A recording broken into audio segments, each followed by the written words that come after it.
This is Matt Shank. I am in Starbucks in Zhengzhou, China, and I want to talk just a few minutes about my process for studying and learning Chinese.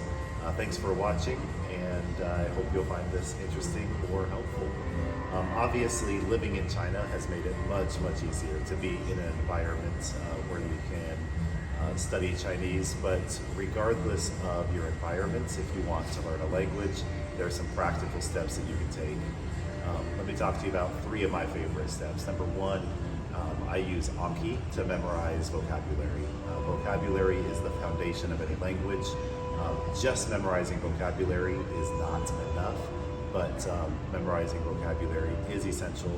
And in my opinion, memorizing vocabulary is just one of those things you have to grind through. So I study Anki vocabulary words for about 1 hour every day. My Anki app, recently I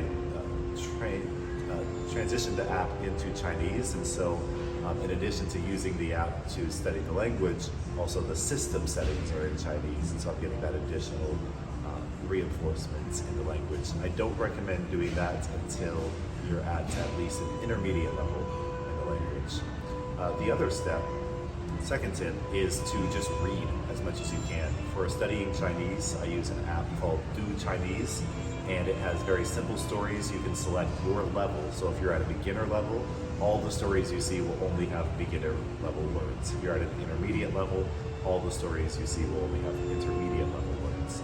And then if you come across a new word that you don't know, you can just click on it on the screen, and then it will show you the definition, the translation, and you can save that word so you can study it later.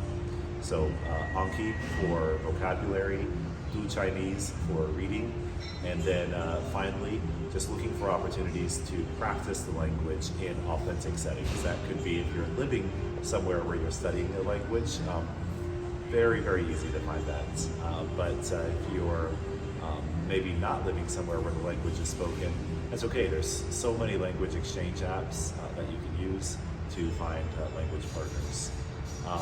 I think that the apps I use are not what's important, but the strategies. And so whatever app you want to use for vocabulary memorization, whatever app you want to use for reading, and then however you want to find a language exchange partner. Real quick on the language exchange partner, in my personal opinion, it's best to find somebody who you can repeatedly talk to over time. If your tones, especially in a tonal language like Chinese, if your tones are not very clear, if you have somebody who gets used to the way you speak, they'll understand you much better. And the goal with the language exchange is not to correct grammar, not to correct pronunciation, but to keep the conversation going as long as possible. Later I'll talk about ChatGPT and how you can use ChatGPT for language practice and language exchange. But for now, those are my 3 tips. Thanks so much for watching.